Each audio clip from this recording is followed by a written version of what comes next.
بوڑھی عورت نے لرزتی ہوئی آواز میں بتایا کہ 50 سال پہلے اس حویلی کے مالک نے دولت اور لالچ کی خاطر ایک معصوم بچی کو زندہ دیوار میں چنوا دیا تھا۔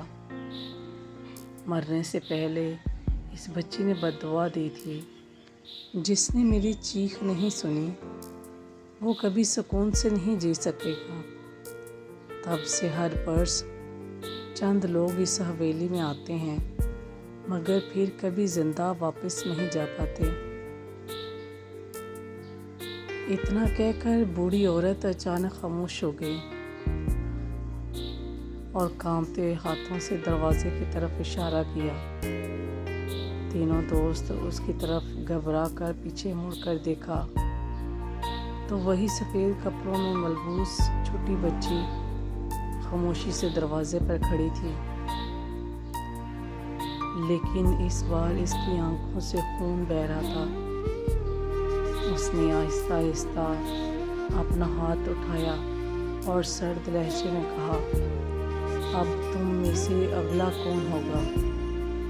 اس کے الفاظ ختم ہوتے ہی پوری حویلی میں بچوں کی خوفناک ہنسی گونجنے لگی۔ دیوار لرزا اٹھی اور تینوں دوست خوف سے ایک دوسرے کے قریب سمٹ گئے۔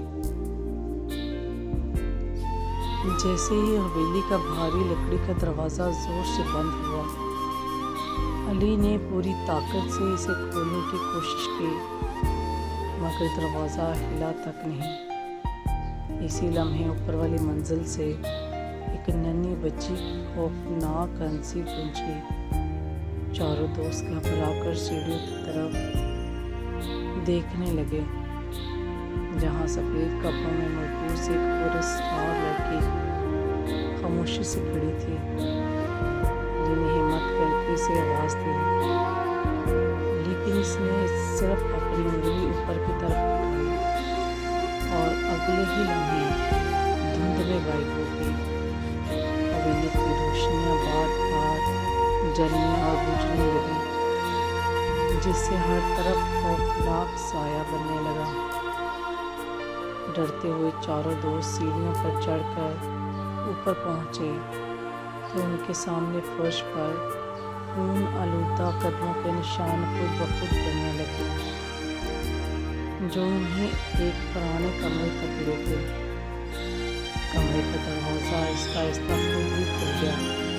اندر ایک پرانا لکڑی کا جھولا بغیر کسی کے بیٹھے ہل رہا تھا۔ مریم نے جب کمرے میں رکھے ٹوٹے ہوئے آئینے میں دیکھا تو اسے اپنے پیچھے ایک سیاہ دار سایہ نظر آیا۔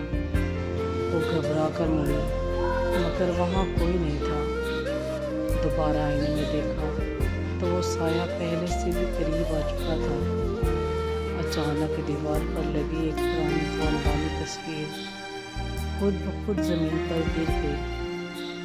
تصویر کے پیچھے خون جیسے سرخ حروف میں لکھا تھا، مجھے انصاف دو ورنہ تم میں سے کوئی بھی زندہ نہیں جائے گا۔ یہ الفاظ پڑھتے ہی پورا کمرہ زور زور سے ہلنے لگا۔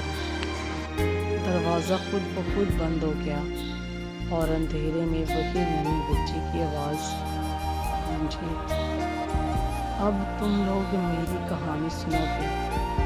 چاروں دوست خوف میں ایک دوسرے کے قریب کھڑے تھے کیونکہ انہیں احساس ہو گیا تھا کہ وہ کسی عام ویران حویلی میں موجود نہیں بلکہ ایک ایسی بد دعا کا حصہ بن چکے ہیں جہاں سے زندہ واپس جانا ناممکن تھا۔